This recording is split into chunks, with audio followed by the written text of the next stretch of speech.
comienzo de la vida. Por lo tanto, lo que vamos a hacer es precisamente ir mirando sobre el derecho a la vida y su conexión con el derecho y todos los debates actuales que pueden suscitar una discusión sobre el derecho a la vida y el inicio a la vida. En un momento constituyente más encima. Así se iba a llamar, doctor. Así es. Usted me adivinó el pensamiento. ¿Cuáles son? Hay una relación claramente entre ética y derecho. Una, porque cuando ustedes miran la ética, están también planteándose en que los derechos humanos constituyen una base ética de la convivencia de las personas, de toda la humanidad. Y descansan sobre un gran pilar que se llama la no discriminación y el principio de igualdad de todas las personas.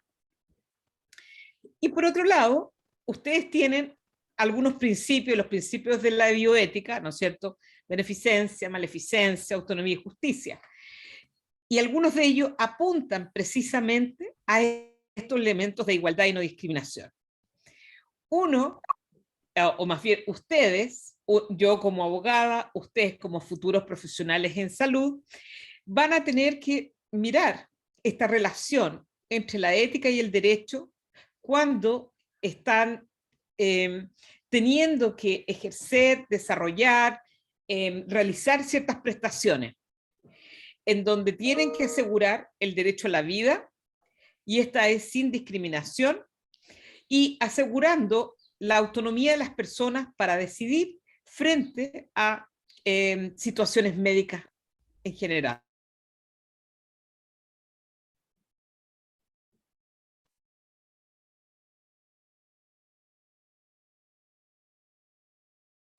Principio, ¿no es cierto? La autonomía como una cuestión de discernimiento y respeto a la autodeterminación.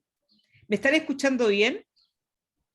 Sí, pero Porque recién claro, se quedó pegada. se quedó pegado. Eso sí, pareciera. Por eso pregunto. Bueno, la autonomía se relaciona con el discernimiento y el respeto por la autodeterminación.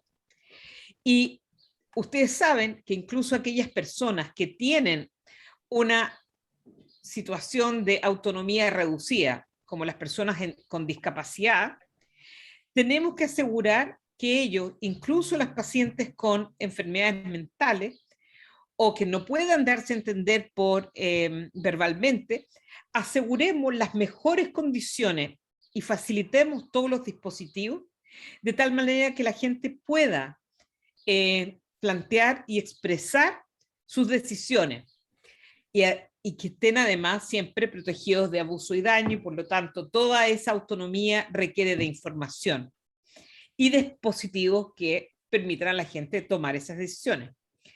Si luego nos vamos a la idea de beneficencia, que todas las acciones que ustedes realicen tienen que propender al máximo beneficio posible y reducir al mínimo la posibilidad de daño y de injusticia.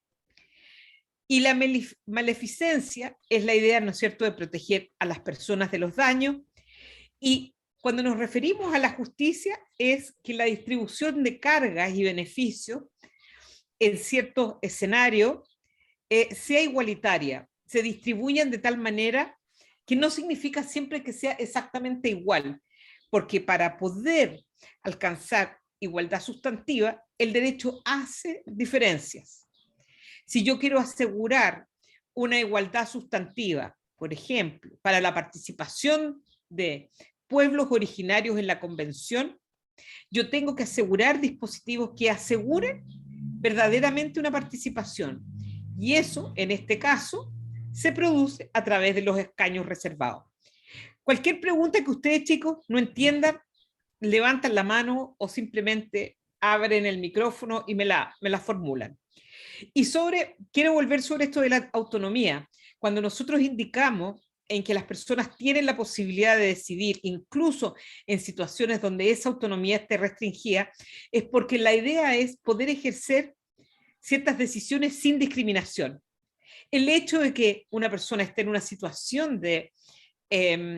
situación de discapacidad no le impide ni le debería impedir tomar una decisión por sí mismo. Por supuesto que la realidad siempre es mucho más compleja y de allí que ustedes tengan que plantearse muchas veces todas estas los riesgos, las ventajas, costos-beneficios, pero el principio fundamental sobre el cual descansa, uno, los derechos humanos, pero también es de asegurar la autonomía de cada una de las personas.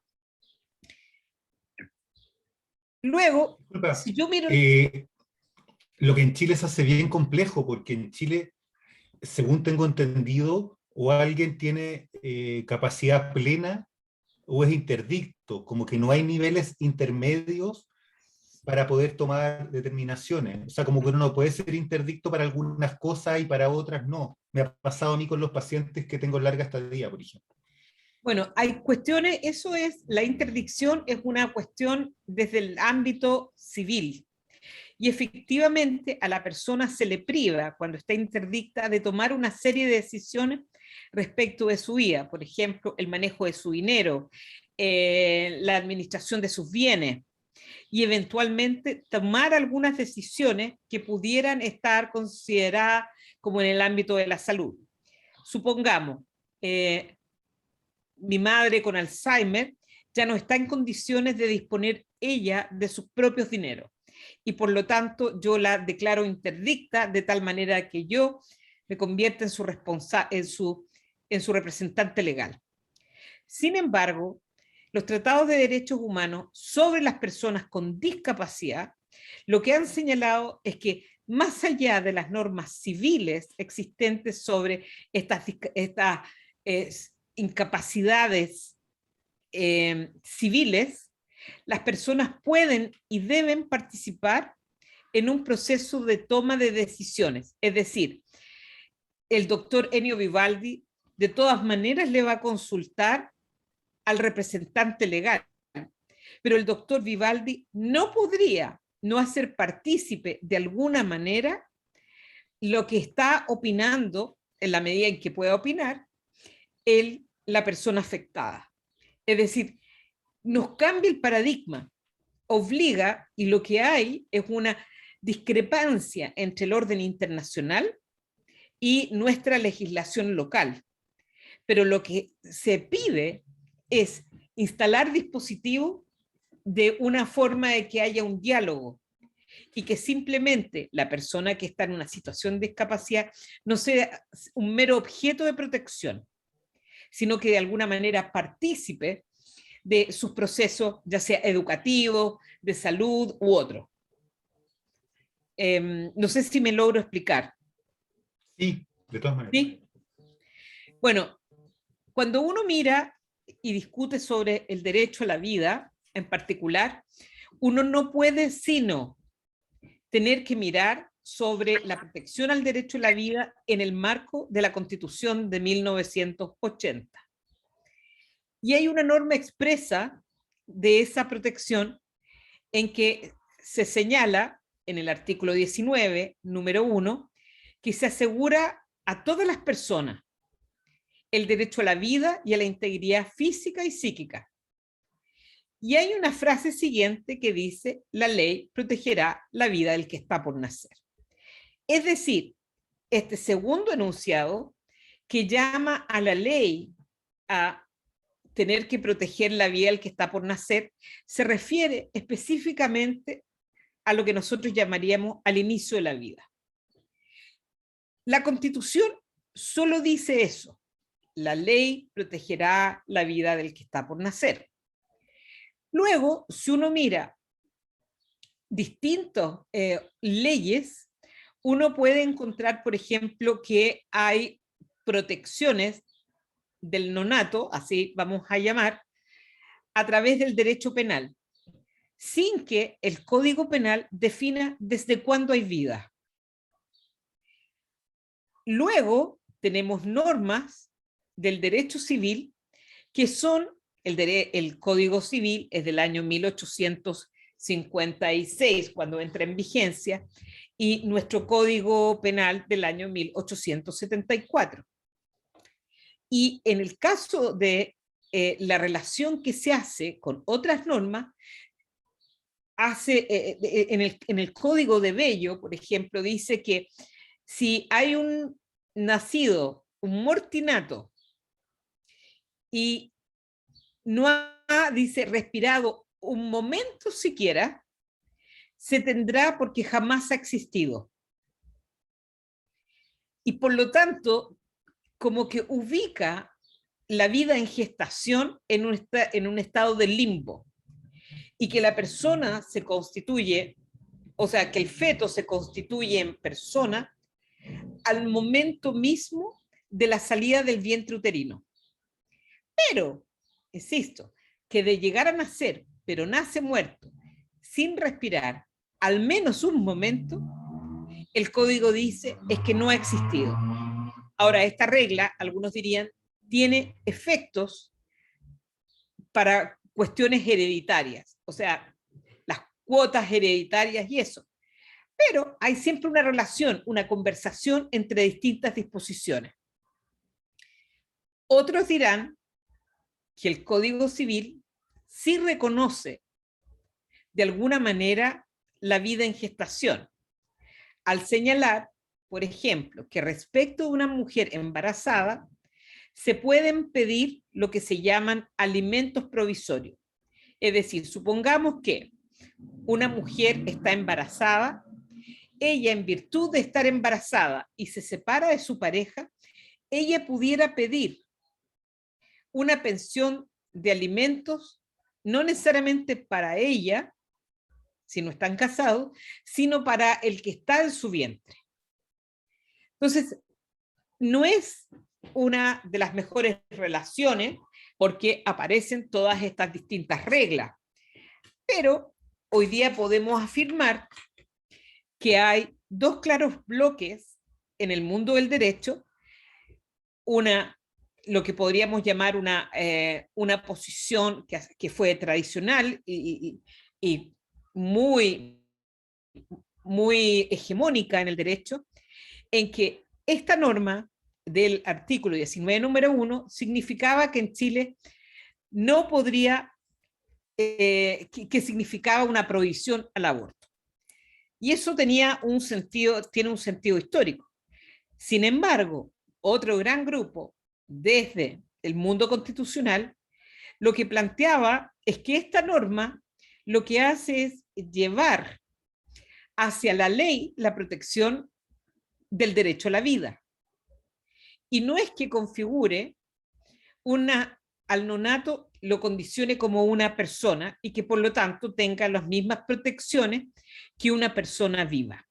Ustedes dirán que esta profesora está haciendo todo tipo de disquisiciones de carácter legal. El punto es que ustedes se van a encontrar en su práctica clínica con muchas de estas discusiones frente a qué debe y qué no debe primar.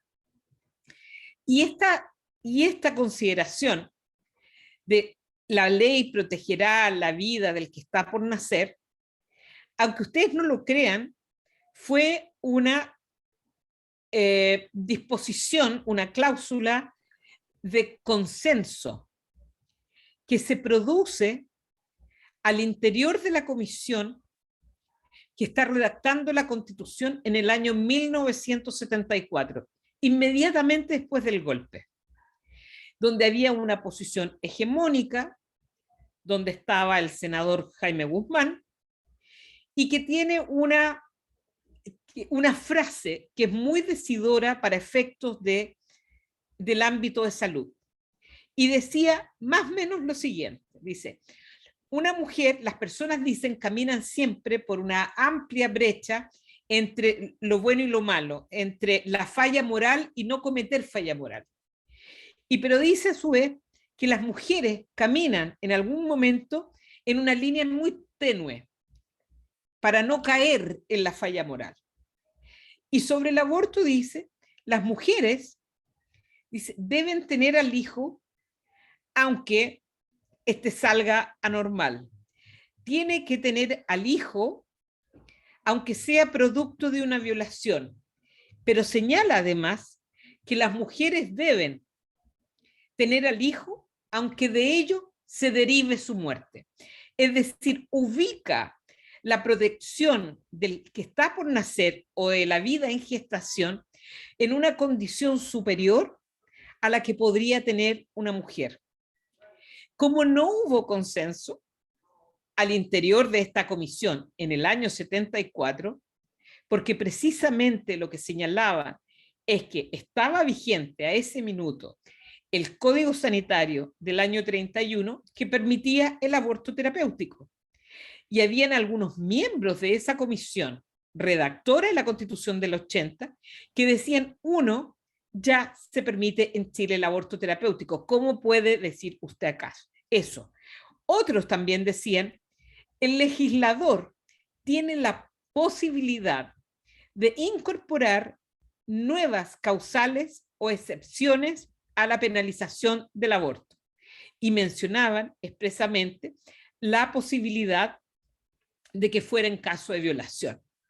Y para poder zanjar esta diferencia importante entre estos abogados, finalmente lo que se hace es repetir esta frase donde se dice, la ley protegerá la vida del que está por nacer.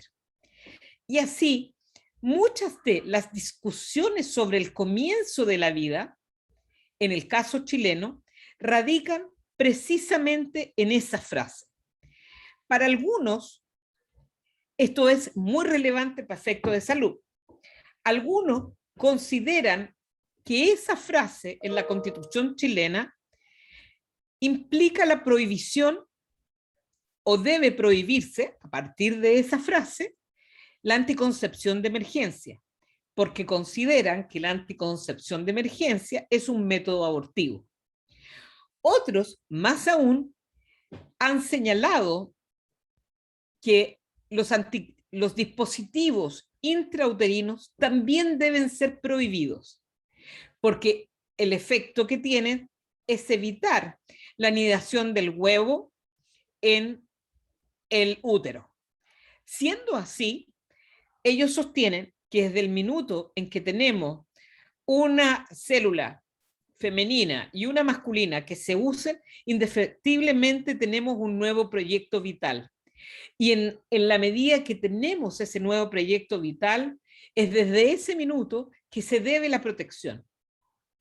Sin embargo, para un grueso, al menos incluso desde el derecho penal, van a decir que nunca podría haber un aborto antes de una anidación, porque antes de eso jamás tendríamos la posibilidad efectivamente de saber y constatar que hay un embarazo.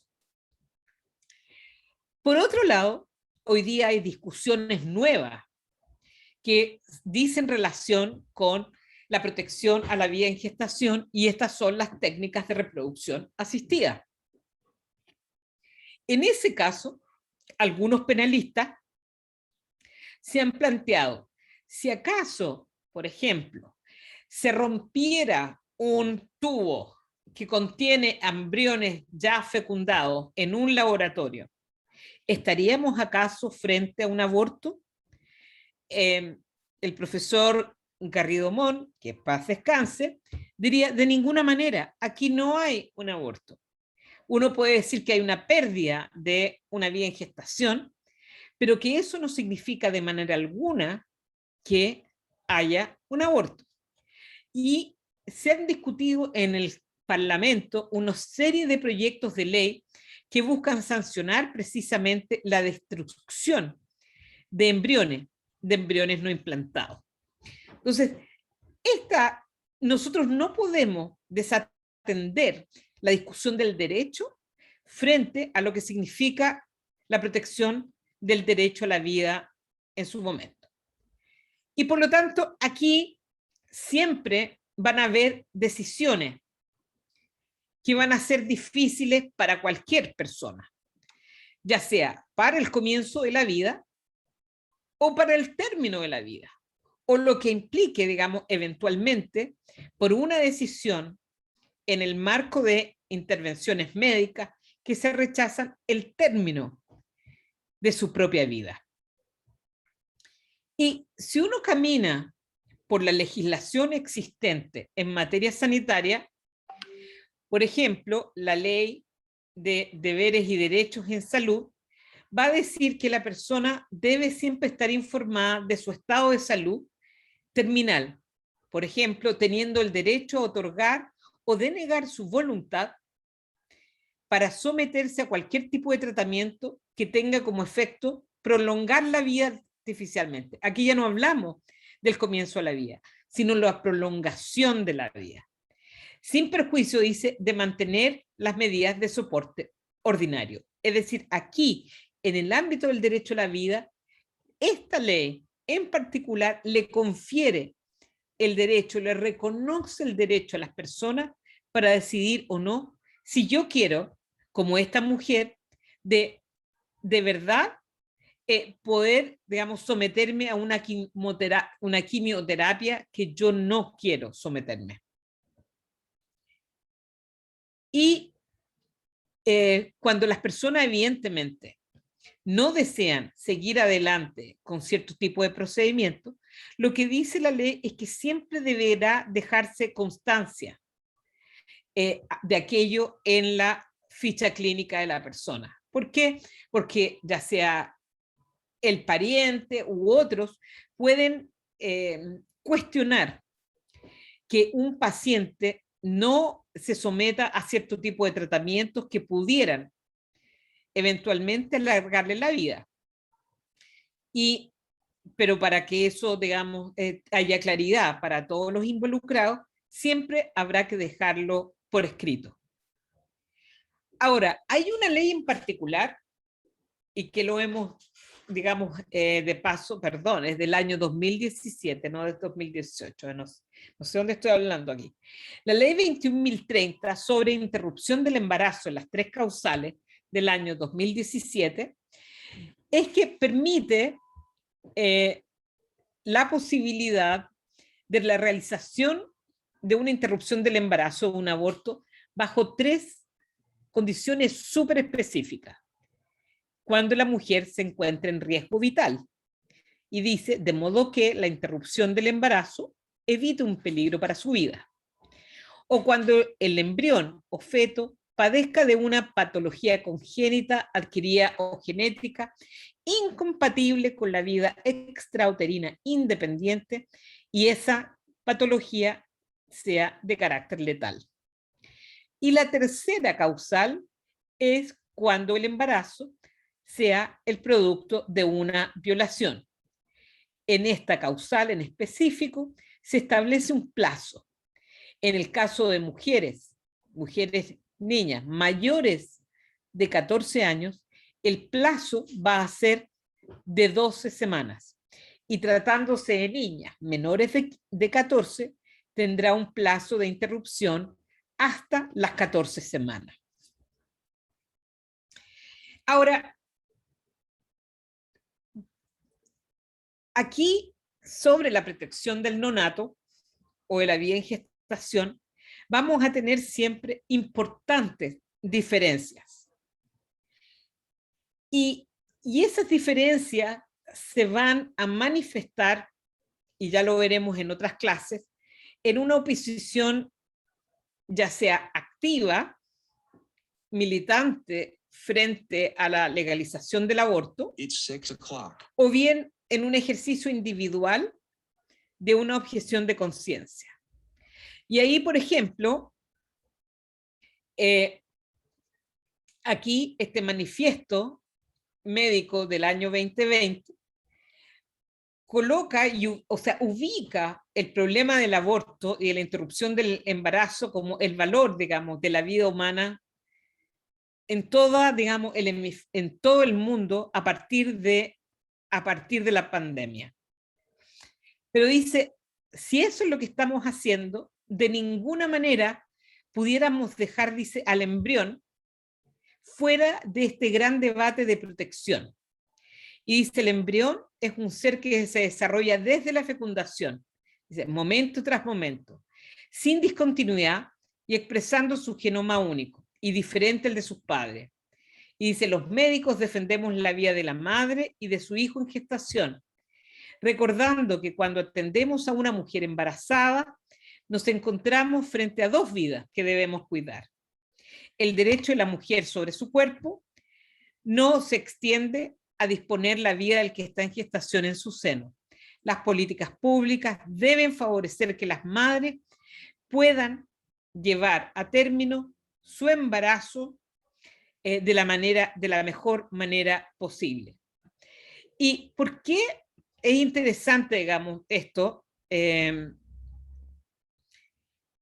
Porque hubo una discusión, y ahora que si yo lo entiendo un poco mejor, o sea, aquí hay un llamado que hace este grupo de médicos a que se mantenga, digamos, una prohibición o una protección al ser que está en gestación para el proceso constitucional. Pero también tenía un efecto directo y hay una circular que eventualmente se adopta a mediados del 2020 o con posterioridad, si es que una mujer que estaba embarazada y estaba con COVID hospitalizada, podía ser considerada que esa mujer estaba en un riesgo vital. Y si acaso la condición de estar COVID positiva podría dar lugar a que la mujer pudiera acceder a una interrupción voluntaria del embarazo. Esto no es baladí, porque evidentemente, dado el contexto sanitario, esta posibilidad, como dice esta convocatoria, es la protección de ambas vidas. Pero habrá que pensar bajo qué contexto incluso estoy dispuesto, digamos, a postergar una decisión sobre, o sea, como médico estoy hablando yo, como profesional de la salud, postergar una decisión de informar a esa mujer que quizás, al menos terminando con ese embarazo, pudieran de alguna manera ayudar a las condiciones, no sé, pulmonares, respiratorias de una mujer que está con un embarazo y que a esa altura con COVID se convierte en un embarazo de alto riesgo. No sé si hay preguntas hasta este minuto. ¿Ninguna?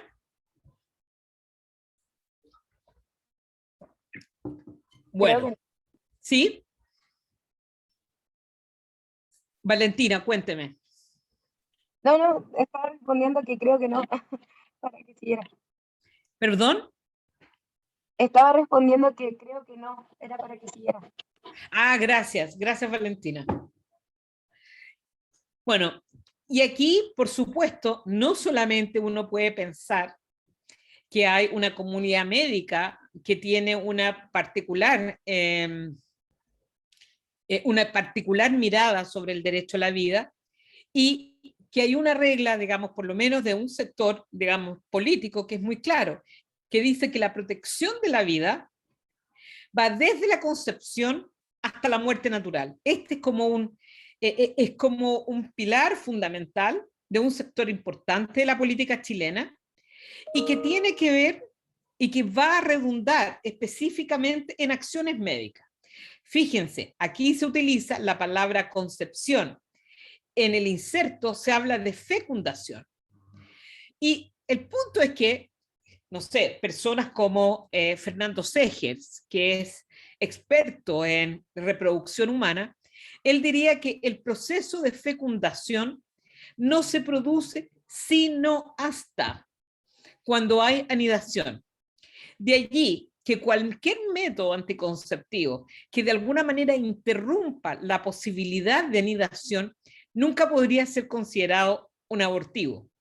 Cuestión que si nosotros consideramos esta idea de concepción, es decir, la mera unión, sin llegar al punto de la anidación, entonces siempre estaríamos frente a un aborto, aunque no la pudiéramos ni siquiera constatar. Y ahí uno puede ver, digamos, que no solamente, insisto, hay un problema, digamos, de la protección o cómo ver los temas de, cómo ver el tema de la protección inicial de la vida, sino también las implicancias que tiene, y que lo veremos en las próximas clases, en la clase de la próxima semana, sobre el término de la vida. lo que significó la discusión frente a la ley de trasplante y la posibilidad de utilizar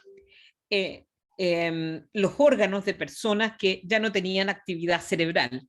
Y de la misma manera, entonces podíamos sacar estos pañuelitos celestes, quizás con una, no sé, con otro colorcito, que también dan cuenta de su rechazo a la ley de trasplante, utilizando órganos de personas que aún mantienen signos vitales, pero no tienen actividad cerebral.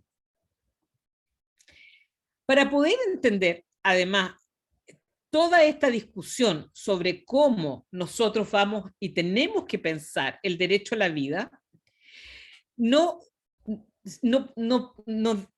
puedan ustedes no entender cómo se da este cuadro normativo. La Constitución, todo el sistema normativo es una gran pirámide. En la cúspide, ustedes tienen la Constitución. Por debajo de la Constitución hay leyes, el segundo nivel de jerarquía, y que pudieran ser también decretos con fuerza de ley. Y debajo de esas leyes están los decretos supremos, los reglamentos, pueden ser reglamentos y las normativas técnicas están por debajo de aquello. La pregunta, que además nos va a llevar al ámbito de la discusión constitucional, ¿dónde están los tratados internacionales de derechos humanos? ¿Y por qué esta es una conversación muy relevante? Es porque los tratados internacionales de los derechos humanos se refieren también directamente al derecho a la vida. Hay una norma específica en la Constitución, que es el artículo 5º, inciso 2, que va a señalar que en Chile que la soberanía tiene como límite los derechos humanos que están ya consagrados en tratados internacionales y que se encuentran vigentes en Chile. La pregunta que se han hecho es ¿qué jerarquía tienen estos tratados de derechos, estas normas de derechos humanos? ¿Están a la par de la Constitución? ¿Están debajo de la Constitución, pero por sobre las leyes? ¿O están sobre la Constitución? Y esto es relevante para efectos de todo lo que sea interpretación, la aplicación correcta de las normas jurídicas. Entonces, también como dato anecdótico, pero que ustedes deben, me gusta siempre compartir con mis estudiantes, es que hasta el año 1998, es decir, seguramente ustedes no habían ni nacido, se produjo un evento importante en Londres, que se llama la detención de Augusto Pinochet en The Clinic, en Londres. Y hasta ese minuto, este mismo grupo de abogados que había dicho que no había que permitir el aborto bajo ninguna circunstancia, también decía que los tratados internacionales de derechos humanos ni siquiera tenían rango constitucional.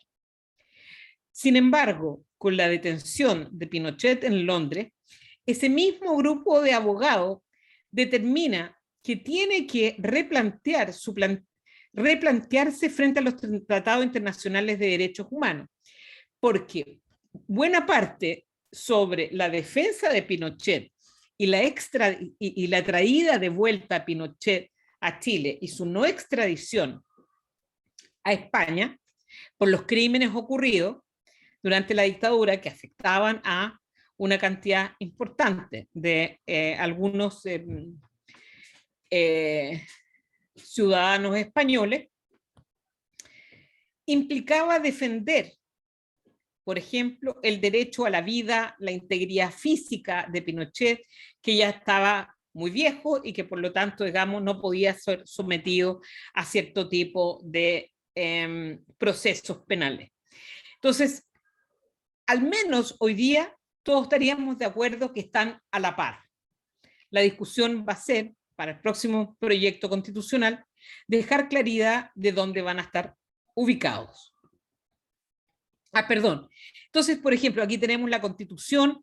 Una ley es la ley de aborto, otra ley es la ley de deberes y derechos de las personas en salud, otra ley sería, por ejemplo, la ley de trasplante, y debajo tendríamos algunos reglamentos que dicen relación con el aborto, otras normativas técnicas más abajo sobre pérdida, pérdidas reproductivas y que tienen normas específicas en las normas. Entonces, como ustedes pueden ver, uno no puede leer una norma, una disposición, sin entender el conjunto del ordenamiento jurídico. Bueno, y como yo señalaba, el derecho a la vida también está tratado, valga la redundancia, en tratados de derechos humanos. Y esos tratados de derechos humanos se suscriben a favor de las personas, no a favor de los estados. Y establecen marco de responsabilidad internacional del Estado y entrega, en algunos casos, competencias para que ciertas situaciones sean conocidas, fiscalizadas y decididas por entes externos, por ejemplo, la Corte Interamericana de Derechos Humanos o el Comité de Derechos Humanos, cuando les ha llegado una denuncia y ella pueda hacer un pronunciamiento específico. Así, por ejemplo, sin haber un caso abierto, pero sí la Comisión Interamericana de Derechos Humanos tuvo la posibilidad de venir a Chile y revisar la situación existente en nuestro país sobre violación a los derechos humanos. Ahora, todas estas normas supranacionales, tratados de derechos humanos, tienen un enunciado sobre el derecho a la vida. Desde la Declaración Universal de los Derechos del Hombre del 48, después de la Guerra Mundial, en adelante. La Convención Americana de los Derechos Humanos, que también se conoce como el Pacto de San José de Costa Rica, el Pacto Internacional de Derechos Civiles y Políticos, la Convención Internacional de los Derechos del Niño, la Convención sobre las personas, con discapacidad. Y, por ejemplo, esta última se refiere, por ejemplo, en el derecho a la vida. Dice, los Estados partes reafirman el derecho inherente a la vida de todos los seres humanos y adoptarán las medidas necesarias para garantizar el goce efectivo de este derecho por las personas con discapacidad en igualdad de condiciones con las demás. Y en la Convención Internacional de los Derechos del Niño, dice, los Estados partes reconocen que todo niño tiene el derecho a la vida.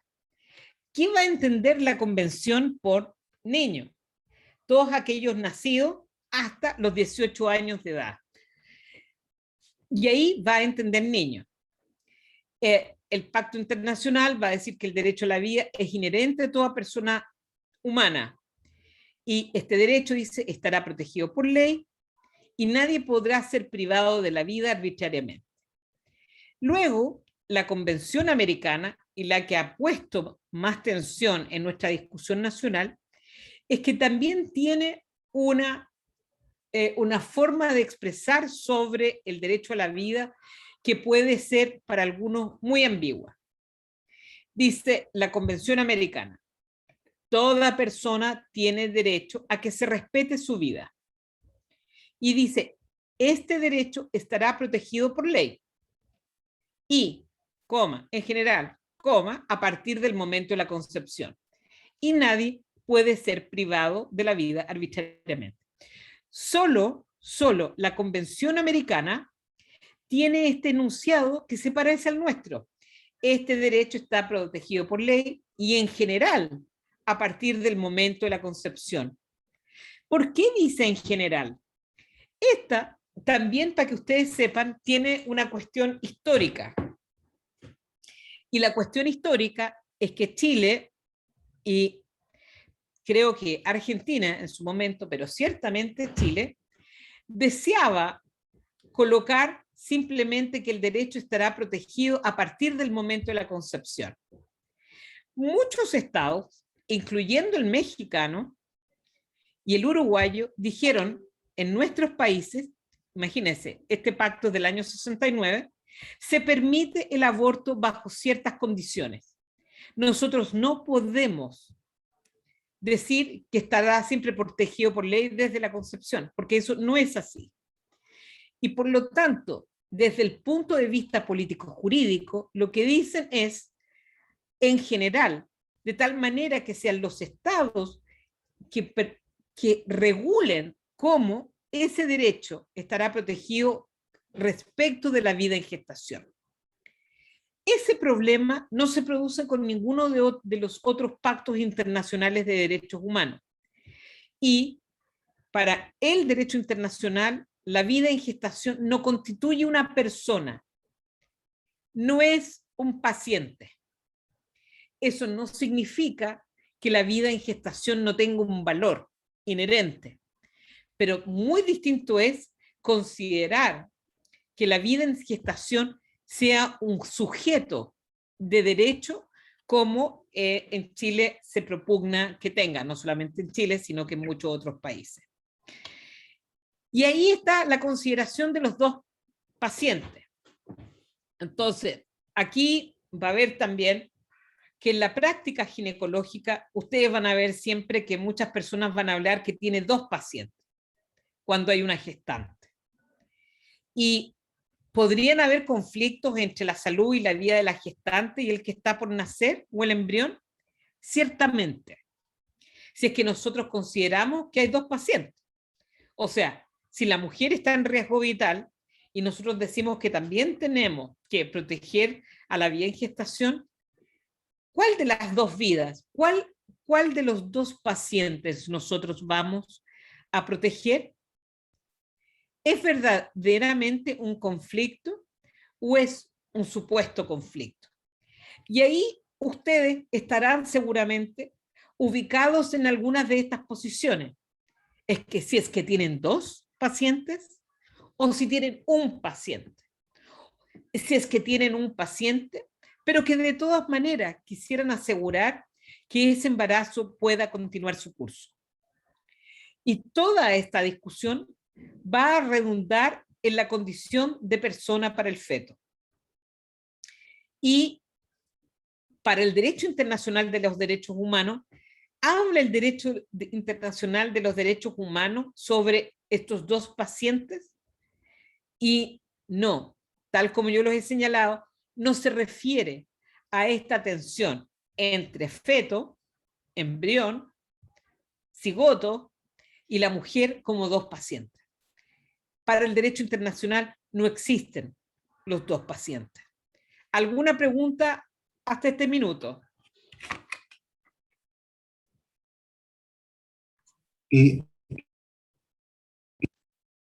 ¿Aló? ¿Me escucho? Sí, absolutamente. Tengo una pregunta que dice relación con, entonces, si hubiese alguna discrepancia, o sea, si algún médico quisiera llevar a cabo alguna acción para proteger la vida de la madre por sobre el feto, no sería muy expedito, pero se podría recurrir al derecho internacional, pero primero habría que hacerlo dentro del derecho nacional. Claro, los tiempos del embarazo son súper... Son acotados. Son acotados, entonces uno no puede esperar a llegar al derecho internacional inmediatamente. Vamos a ver que en algunos casos se ha hecho y cómo se ha hecho. Pero el punto es que por lo menos, bajo las tres causales, una de ellas se refiere al riesgo vital. Lo que nosotros no hemos discutido, el riesgo en salud, que puede ir más allá del riesgo vital.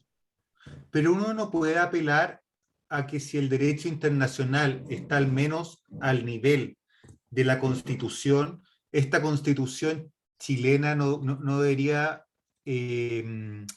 tratar de alinearse con este derecho internacional, como bueno, asumiendo que si es un derecho internacional muchos países están de acuerdo. Bueno, esa va a ser la gran discusión para la convencional. Y ya vamos a ver por qué. Entonces, el doctor Enio siempre se me está adelantando a las diapos que yo tengo.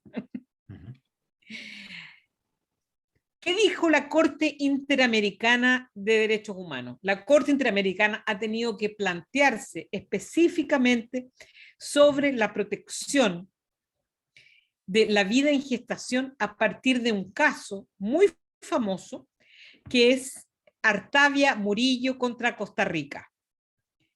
En Artavia Murillo contra Costa Rica, el doctor Fernando Seger, médico chileno, fue uno de los peritos que presenta ante la Corte Interamericana y decía relación con el hecho de que la Corte Suprema de Costa Rica prohíbe, a través de una sentencia, la posibilidad de las técnicas de reproducción asistida porque se producen embriones supernumerarios. Es decir, se fecundan más óvulos de los que eventualmente se van a colocar, insertar en el útero de una mujer. Y que entonces estos supernumerarios quedan como flotando, en el caso chileno criopreservado, forever. Y entonces dice, no más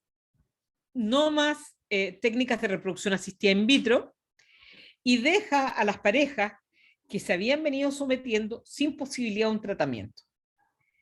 La Corte Suprema de Costa Rica señala que prohíbe aquello en virtud de esta norma que discutimos de la Convención Americana, que la ley protegerá, en general, la vida desde la concepción.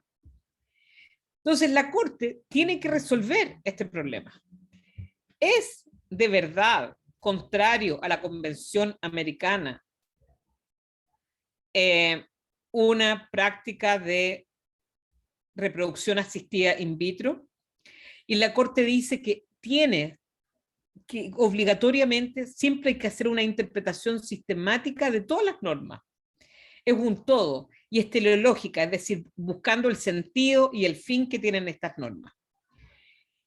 Y lo que va a decir es que nunca podría el derecho local proteger más a un embrión y negar una protección a las mujeres. Porque claramente, va a decir la Corte, las mujeres son sujetos de derecho, indiscutidos, en todos los ordenamientos jurídicos.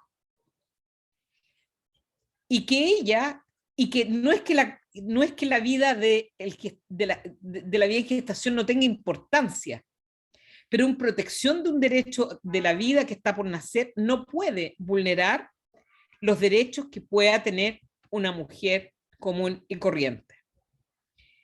Y va a decir que hay intereses jurídicos claramente respecto de la vida prenatal, pero esa protección a la vida nunca puede ser absoluta y que va a haber gradualidad en su protección para no desconocer los derechos de las mujeres. Cuando utiliza la palabra gradualidad, lo que de alguna manera la Corte está pensando, está razonando, es frente a un desarrollo continuo que tiene esta vida en gestación y que en algún momento tiene capacidad para sobrevivencia fuera del útero en forma independiente. Es decir, supongamos que en algún momento una mujer ya tiene 24 o 23 semanas de gestación. Y lo que diría la Corte es que ese feto ya tiene capacidad de vida fuera del vientre materno, que lo más probable es que necesite soporte para seguir manteniéndose en la vida y que por lo tanto el Estado debe dar cierta protección. Y está apuntando, lo más probable, con esa afirmación, un sistema de aborto por plazo. Es decir, que solo bajo ciertas condiciones un aborto tardío pueda ser permitido. Pero antes de eso, es la protección a la integridad física o psíquica de las mujeres. La pregunta del doctor Vivaldi apunta en un sentido correcto. Puede pensarse que el derecho internacional resuelva algunos casos. La Comisión Interamericana, en el caso de Amelia, debió recibir la solicitud de medidas cautelares. Nicaragua, al igual que en Chile, hasta el año 2017, no permite el aborto bajo ninguna circunstancia. En Nicaragua, al igual que Chile, tenía una norma de aborto terapéutico. Y aunque pueda parecer absolutamente contraintuitivo, Daniel Ortega, ex general de un gobierno sandinista, es el que echa abajo, es el que me estoy pensando en inglés, perdón, es repeal. El que deroga la norma, de aborto terapéutico en Nicaragua. Entonces, aquí tenemos a Amelia, que tiene cáncer. Ella ya es mamá y tiene una niña de 10 años. Y lo que dicen los médicos de un hospital es que no pueden darle unas sesiones de quimioterapia a Amelia porque ella está embarazada y que solo al término de su embarazo ella pudiera recibir la quimioterapia. Esto es precisamente lo que dice la Corte. Cuando la ley local está colocando la vida de la mujer por sobre la vida en gestación. Dice, eso no es posible. Tiene más protección un feto que Amelia con un proyecto vital aquí y ahora. Y por supuesto que la razón por la no realización de la quimioterapia es porque la quimioterapia pudiera provocar el aborto. Finalmente, la Comisión Interamericana tiene que hacer todas sus medidas, digamos, de diálogo con el Estado y finalmente Nicaragua se allana e inició el tratamiento de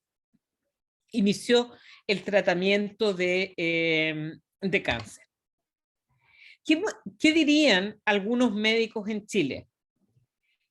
Que en Chile se puede hacer, se podría tratar el cáncer sin ningún lugar a dudas. Algunos dirían que quizás lo que hay que hacer es esperar hasta que Amelia tenga una edad gestacional suficiente para que el otro paciente pueda nacer. Y ahí de en adelante asegurar el tratamiento del cáncer. Otros dirían, yo no necesito realizar un aborto, yo solo necesito hacer la quimioterapia.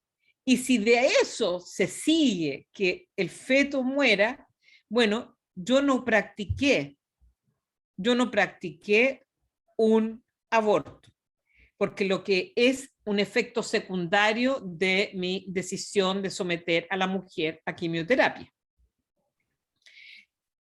El punto allí, desde el punto de vista ético, y que me lo hizo saber un médico experto, un oncólogo, es que someter a una mujer embarazada a quimioterapia sin hacer el aborto previamente es asegurar literalmente que el feto muera, pero de una manera horrorosa, producto de la quimioterapia. Por lo tanto, fíjense, hay como una serie de discusión ética frente a, por un lado, decir, yo no voy a hacer el aborto, pero yo voy a hacer la quimio. O vamos a esperar que Amelia tenga las 23 semanas o las 24 para poder iniciar tratamiento. Pero lo que dice la comisión en este caso es, Nicaragua, usted haga. Usted no puede dejar a Amelia sin protección. Y algo similar, fíjense, sucede en otro caso. Y también hay medidas provisionales respecto a una mujer, el caso se conoce como el asunto B, del año 2003. Y luego hay también una solicitud que pide la Comisión a la Corte Interamericana sobre medidas provisionales para pedirle a El Salvador que también adopte medidas inmediatas para proteger la vida, la integridad y la salud de bebés. ¿Y por qué necesitan una medida así inmediata? O sea, no puedo esperar, como dice el doctor Enio, que yo lleve y siga toda la tramitación, sino necesito una acción urgente. Dice, el Comité Médico del Hospital Nacional, especializado en maternidad, dice que no puede realizar un aborto porque en El Salvador el aborto también está prohibido en toda circunstancia.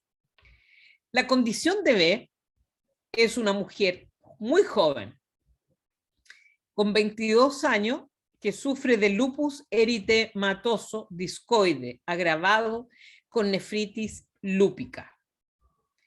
Entonces, ustedes saben más que yo, pero el lupus con una condición de embarazo es una muy mala situación. Las condiciones de lupus, entiendo yo, que se agravan con un embarazo. Pero no solamente tiene esta condición ella de base, un lupus que se complejiza con el embarazo, sino que mientras ella además está gestando y estaba en la semana 20 de su segundo embarazo, o sea, 22 años, ya tiene una hija, un hijo, se identifica que el feto es anencéfalo, que sufre de una anencefalía, es decir, con una anomalía incompatible con la vida extrauterina. Pero en El Salvador dicen, uno, no se permite el aborto, no nos importa que esta mujer, digamos, se agrave con su condición de lupus y que además el feto no tenga ninguna posibilidad de sobrevivencia.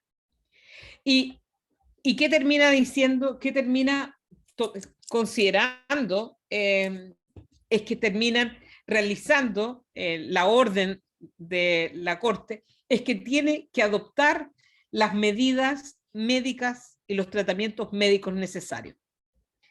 No utiliza la expresión aborto. Entonces mucha gente dice, bueno, pero es que la Corte nunca dijo que hay que hacerle un aborto.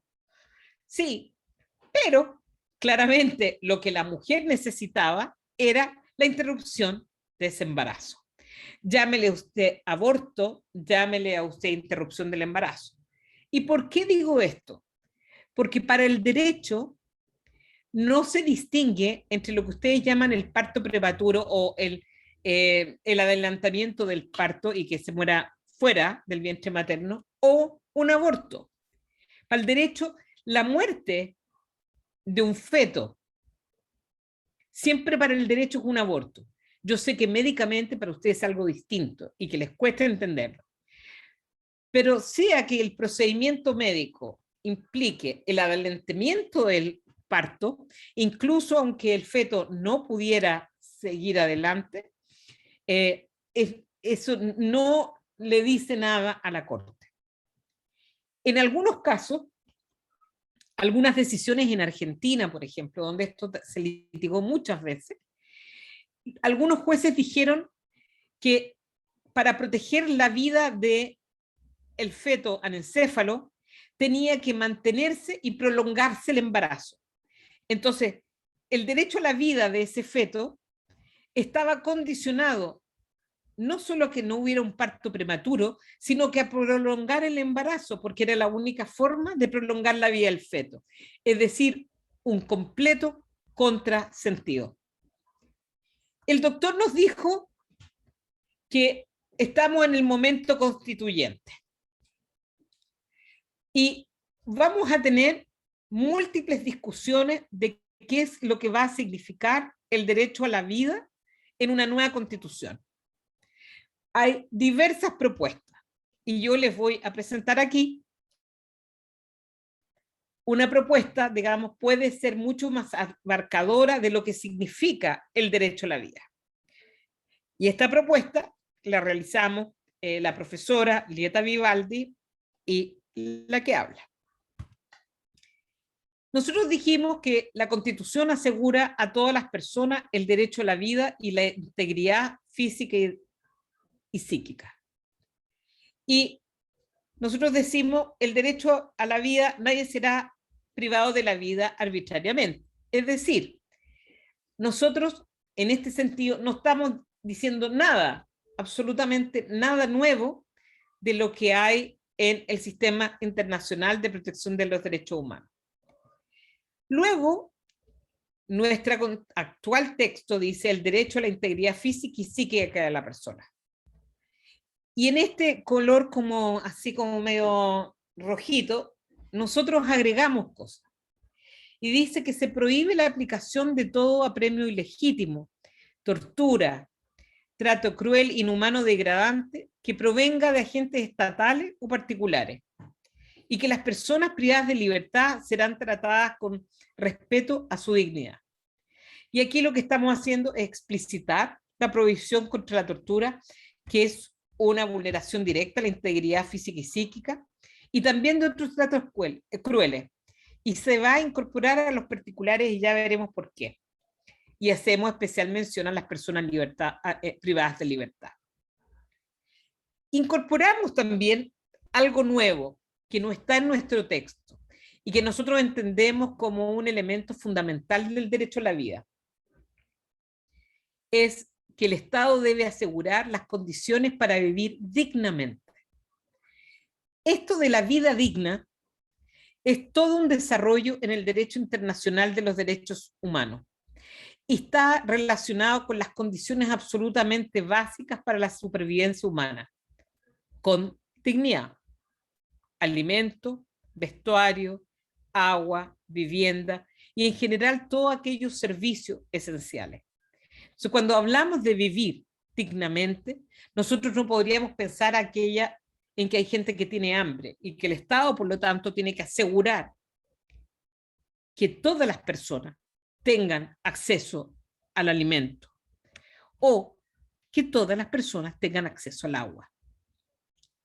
También incluimos otro elemento más, es que toda persona tiene derecho a vivir una vida libre de violencia. ¿Por qué? Porque la violencia, sea esta que venga de agentes del Estado o de particulares, nuevamente vulnera los derechos a la integridad. Esto, a nuestro juicio, es importante porque amplía esta noción del derecho a la vida que siempre estaba pensado desde quitarle la vida al otro. Y esta vez estamos pensando en que son otros particulares los que no pueden quitar la vida. Entonces, cuando decimos que toda persona tiene derecho a vivir una vida libre de violencia, estamos particularmente pensando en las mujeres y en las disidencias sexuales, que están expuestas a distintas formas de agresiones. Y cuando se pone y se ubica una formulación como esta, estamos colocando especial énfasis en los lineamientos que nos da la Convención sobre la eliminación de todas las formas de discriminación en contra de la mujer. Y aquí nosotros también hacemos una mención expresa en la prohibición a la aplicación de la pena de muerte. Aquí hay un cambio en lo que hoy día nosotros tenemos. En nuestra Constitución no tiene tiene una mención en que en algunos casos se podría permitir la pena de muerte, y lo hace, dice, pueden adoptarse leyes que incorporen la pena de muerte a través de una ley de quórum calificado. ¿Qué significa eso? Que son normas que requieren una supramayoría para poder insertarla. Hay discusiones, como ustedes han visto, del ámbito político, incluso de nuestra diputada Giles, que planteó la reincorporación a la pena de muerte. Bueno, los tratados internacionales lo que hacen es que buscan precisamente eliminar la pena de muerte y introducir cualquier cambio para que que los delitos ya existentes contemplen la pena de muerte, constituye una regresión a lo que tenemos, pero que además poniendo como a nosotros tanto nos interesa el qué dirán, dañaría la imagen país, por así decirlo. Y tendríamos, el Estado de Chile estaría, digamos, incumpliendo una de sus obligaciones internacionales porque habría una regresión sobre un estado de cosas que antes no había. Luego, Pero disculpa, sí, tengo entendido que en Chile ya no existe la pena de muerte porque fue derogada el año 2001 y lo que habría sería un presidio perpetuo calificado en su reemplazo, sí, ¿no? pero la ley permite que se reintroduzca a través de la ley de quórum calificado. Pero en Se casos derogó, particulares. exactamente, se derogó, pero la Constitución permite que hagamos ese cambio. Perfecto. O sea, ¿Ya? la Constitución permite que se haga cualquier cambio sobre alguna ley que se haya cambiado antes, Por también. supuesto. Y por Ya. eso nuestra propuesta es prohibir la aplicación de la pena de muerte. Ujú. Luego, también incorporamos la prohibición a la aplicación de todo apremio ilegítimo, tortura, trato cruel, inhumano, degradante, provenga de agentes estatales o particulares.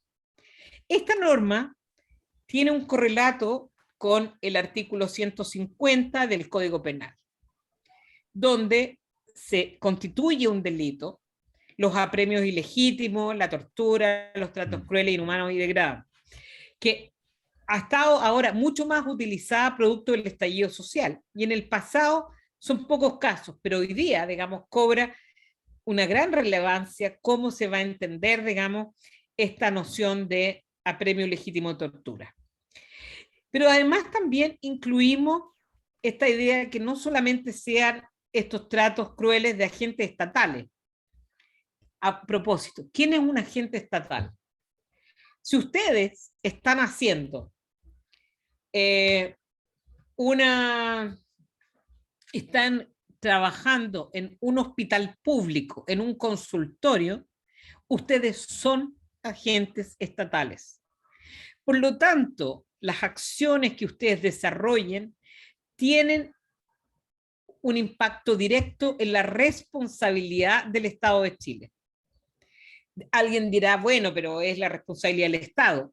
Sí, pero quien cometió el acto vulneratorio es un agente del Estado y ese agente del Estado perfectamente puede ser un médico o una médica o una matrona, un Pero, matrón, una disculpa, enfermera, enfermero, etc. pero en ese caso, al que le es, o sea, ¿cuál sería la diferencia del trato si fuera una persona en un ámbito privado a que fuera un agente del Estado el que comete esa acción? ¿Cuál es la diferencia? La pena.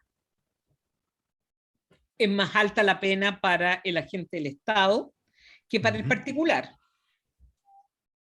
Porque Ya. hay dos Es cosas decir, si un distintas. guardia particular comete un apremio ilegítimo, es No es lo distinto mismo en que lo cuanto a realice el pena. carabinero. Perfecto, ya. Si yo ¿Ok? trabajando en una clínica privada cometo algo, o alguien comete algo que puede ser calificado como un apremio ilegítimo contra un paciente, tiene una pena distinta a que si la hago trabajando en un hospital como agente del Estado. Así es. Ya entendí. Entonces. Así es. Y Pero civilmente no es, tampoco es lo mismo. como civilmente. O sea, si hay alguien trabajando en la clínica alemana que comete un apremio ilegítimo contra un paciente o lo que fuere, un acto vejatorio, su responsabilidad civil me imagino que es la misma, y penal me imagino que es la misma que si está trabajando en el Hospital Salvador o el Hospital Juan Noé Crevani Arica. Exactamente, es que hay una diferencia entre la responsabilidad de la gente. Cada funcionario público representa al Estado cuando actúa. El Sí, médico de la clínica alemana o de la clínica que sea es un particular y las normas pueden diferenciar, pero para efecto del derecho internacional es que independiente de la responsabilidad individual de ese profesional, hay una responsabilidad estatal que puede terminar una condena para el Estado, que es una condena distinta a la que tenga el sujeto que comete el ilícito. Ah, ya. Son dos cosas distintas. Si a Chile le dicen que, supongamos, en el caso Catrillanca, que está como clarito, la familia de Catrillanca lleva el caso ante la Comisión Interamericana y posteriormente a la Corte Interamericana de Derechos Humanos, una cosa es la pena que ya fue dictada en contra de aquellos carabineros que participaron en la muerte de Catrillanca, pero distinto es la sanción internacional que le imponga la Corte Interamericana a Chile y que pueda significar, por ejemplo, que Chile deba indemnizar a la familia Catrillanca, que debe adoptar ciertas medidas de no repetición para que esos hechos, ese tipo de muerte, no se vuelva a producir, por ejemplo, y que no tienen que ver con el sujeto que provocó el ilícito. Perfecto. Por eso en los casos de Amelia y el asunto B, lo que dice la Corte le ordena al Estado, no al médico. Y el Estado tendrá que ver quién de todos los profesionales va a tener que realizar la acción del aborto. No le está diciendo al médico, le está diciendo al Estado. Y el Estado verá cómo organiza y quién le realiza la interrupción del embarazo, a Amelia o a B. Y en ese caso, ¿qué dice el reglamento sobre si el Estado de Chile o el que fuera se niega a tomar esa acción? Bueno, el derecho internacional se basa fundamentalmente en un proceso de diálogo contra los países. En general, los países adoptan las decisiones, o sea, cada vez que Chile ha estado condenado por algún hecho, ha desarrollado aquellas cosas que se le pide. En algunos casos, arrastra más los pies que en otros, o tiene una interpretación. Por ejemplo, Chile fue condenado en el caso de Karen Atala. No, voy a poner otro ejemplo. En Chile fue llevado ante la Comisión Interamericana porque a las mujeres que están casadas en sociedad conyugal, ustedes vayan y pregúntenle a sus padres en qué régimen patrimonial están casados. Usted, doctor, ¿en qué se casó? ¿Con participación en los gananciales, separación de bienes o sociedad conyugal? Separación de bienes. Separación de bienes, ¿ve? Pero ahí la mayoría de los chilenos o de los residentes de este país se casa en sociedad conyugal. Un régimen de sociedad conyugal significa que la mujer casada, para disponer de sus propios bienes heredados, así se llaman, bienes propios, aquellos que la mujer hereda, no puede disponer de ellos, no puede venderlos sin la autorización de su marido. Y a falta de autorización del marido, la mujer está obligada a ir a un juez para pedir la autorización. Entonces, si la mujer ya no ve más al marido, si no tiene idea dónde está, para poder vender, ella va a tener que ir a un tribunal. Y hace, entonces, esa figura que la mujer sea una ciudadana de segunda clase. Una ciudadana, para efecto de administración de sus bienes, interdicta. ¿Qué hizo cuando este caso llegó a la comisión? Es que Chile llegó a un acuerdo en que impulsaría una modificación al Código Civil para asegurar plena capacidad jurídica a las mujeres. ¿Qué ha sucedido? En efecto, es que pese a ello, no ha habido disposición política de algunos sectores de asegurar la plena capacidad jurídica de las mujeres. Entonces, llegamos a un acuerdo, pero hasta el día de hoy no se cumple. Y por lo tanto, lo que tiene que haber de parte de la Comisión es seguir empujando al Estado para que diga, bueno, y va a cumplir o no. Entonces hay problemas con algunos de esos. La diferencia con las sentencias es que las sentencias de una corte interamericana tienen el efecto de poder ser hechas cumplir forzadamente. Supongamos, volvamos a Catrillanca. Si la Corte ordena A o B, esa sentencia en Chile tiene el mismo efecto de una sentencia chilena y puede ser ejecutada obligadamente. No así respecto de otras decisiones de otros órganos internacionales. Por lo tanto, sí es relevante esta discusión. Y incorporamos también una disposición sobre las personas privadas de libertad, que ellas deberán ser tratadas con respeto a su dignidad. Ahora, las personas privadas de libertad, en un concepto amplio, van más allá de los que están en la cárcel. Las personas que están privadas de libertad pueden ser por razones de salud mental. ¿No es cierto, doctor? Las personas que están en lugares de larga estadía. Pero también podrían ser menores, niños, adolescentes que están en centros de internación. Están privados de libertad. Y por lo tanto, si bien nosotros lo hablamos, que las personas privadas de libertad, tiene que ver con especialmente con las condiciones de vulnerabilidad y de vida al interior de los penales. Solo para recordarle a ustedes que el Departamento de Derechos Humanos del Colegio Médico ha hecho un importante trabajo sobre fiscalización de las condiciones de algunas cárceles en Chile.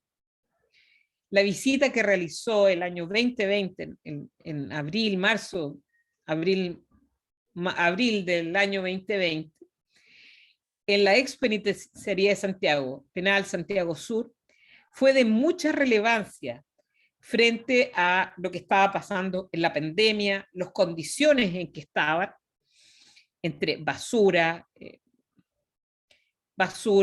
la ausencia de suficientes lugares donde dormir, camas, el no acceso a agua, con baños en condiciones realmente indignas, o sea, que donde, perdón, la mierda flota y flota en la celda donde están los privados de libertad. Entonces, aquí hay sobre el derecho a la vida y el impacto que tenía el COVID o en aquellas personas que estaban enfermas, sobre la posibilidad de un brote importante que sí se produjo en varias cárceles y que es lo que debía suceder.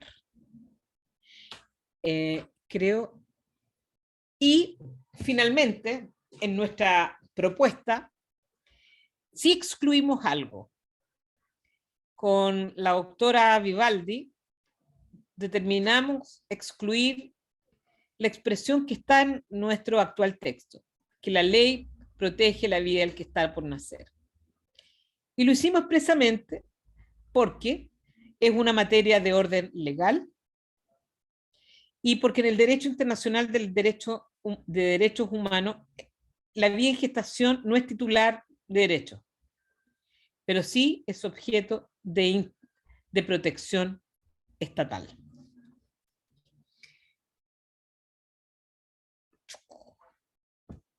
Preguntas. Hoy llegó más gente.